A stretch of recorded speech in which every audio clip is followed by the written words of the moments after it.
think that's corruption. The American people think that's corruption. They want to know if you think that's corruption. Okay.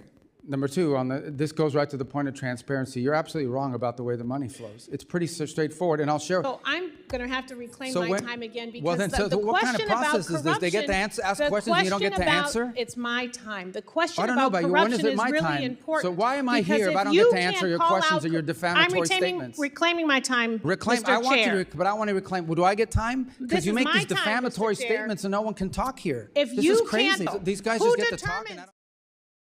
She came in loaded with corruption accusations. She wanted Marco Rubio on record, on the defensive, and out of time to explain himself. But Rubio wasn't going to sit there and take it. When Kamlager-Dove tried to bury him under accusations and then reclaim her time before he could respond, Rubio fired back with one line that exposed exactly what was going on. Let's dive in. 5 months ago, you essentially became the new overlord of Venezuela, taking control of the country's oil revenues and giving foreign companies access to its oil and minerals. But you have provided no real transparency about where the money is going and who is benefiting from this arrangement. I want to now talk a little bit about Mauricio Claver-Carrón.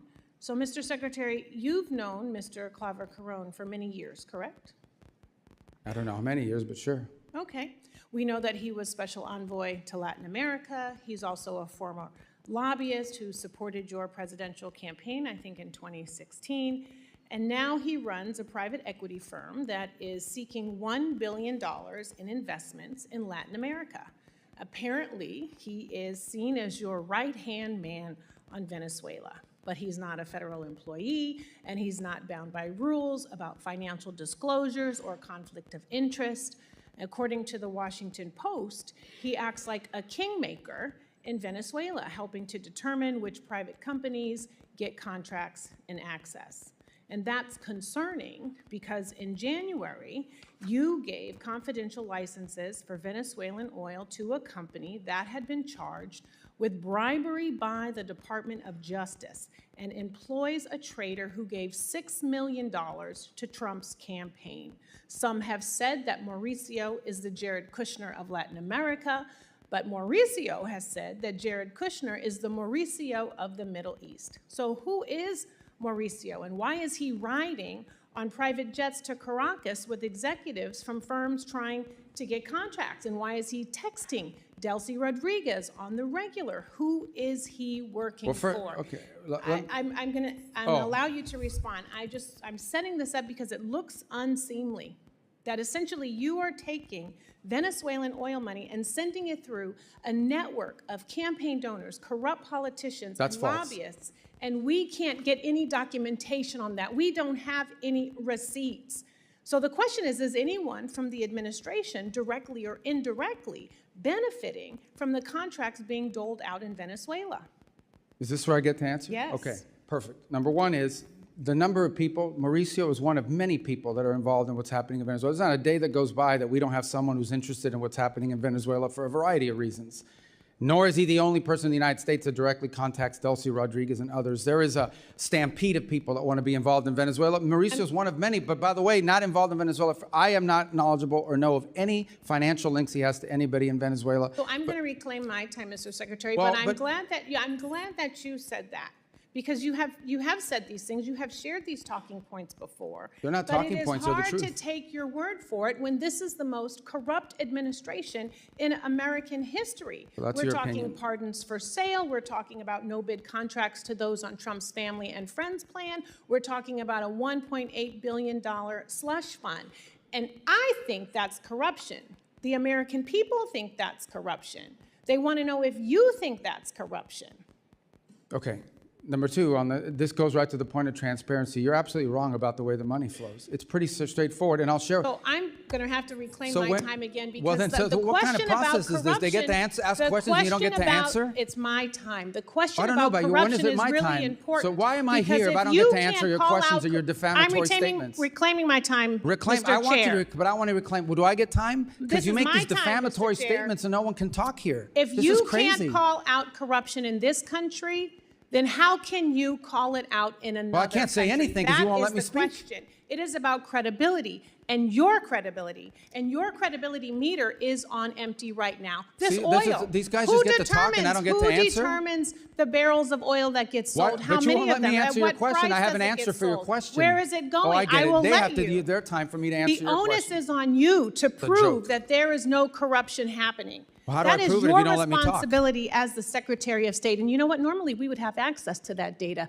That's the You do. You transparency. just don't know where but to you're look. not showing us any receipt. Well, then show us. But Do you you won't. commit? Do you commit to coming back here with whoever the person is who is monitoring the sales of the oil? Bring them before this committee. Can I Show the reclaim my receipts. time? Have the documentation. You don't have this time yet. I am talking about your credibility and evidence, not your talking points, because talking points are never a replacement for transparency I agree, and but that's what you're saying. You're saying documentation. talking And points we without have an not- answer. We are 5 months into this and no audits. Zero visibility into the 100% contracts that are false. awarded. 100% Zero false. Unfortunately, transparency about where the Representative's money time has is expired. going. Representative Salazar is recognized. Yes. And giving contracts with no transparency Can I is borrow your exactly time the to reason why answer? you shut down USAID. So practice what you preach. I yield my Oh, pass. she gets to scream now too? Scream Chairman, and can we shout. take down her words? I'll give you some time. I'll give Yeah. you some of my time. Let me just Okay.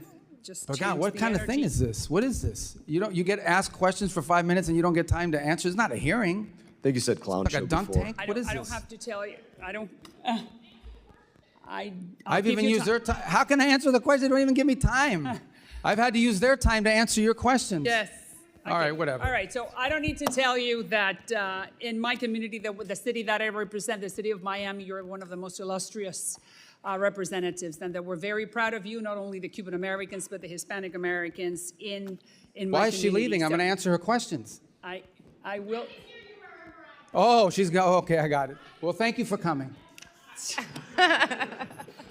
All right, so we're going to talk about, I just want to give you time to answer and then talk about Venezuela and talk about Cuba. So let's go back to Venezuela. Let's start with. Don't let the other side finish a sentence. Interrupt them. Talk over them. Reclaim your time. Repeat the accusation and move on before anyone can push back. That's exactly what happened in this hearing. Kamlager-Dove walked in with a long list of corruption allegations aimed at Marco Rubio. Pardons for sale, no-bid contract, a massive slush fund. She fired off accusation after accusation, and every single time Rubio tried to respond, she cut him off and reclaimed her time, over and over again. Rubio finally had enough. He stopped trying to answer and started calling out the process itself. Am I here if I don't get to answer your questions? These guys just get to talk and I don't get to answer. That's not a man dodging questions. That's a man pointing out he's not being allowed to answer them. And here's where it got interesting. Other members in the room noticed what was happening. They started giving Rubio their own time just so he could finally respond to accusations from minutes earlier. That's not normal. That's a hearing recognizing in real time that something unfair was happening right in front of them. Rubio turned the tables completely. If the corruption claims were as strong as she said, why control every second of the clock? Why not let him answer? How do I prove it if you don't let me talk? That's the line that should haunt this exchange. Because the second it looks like you care more about the soundbite than the truth, you've already lost the argument. By the end, this wasn't a story about Rubio's alleged corruption anymore.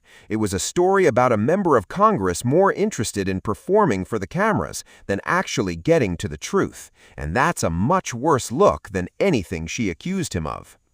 Want viral title options and thumbnail text?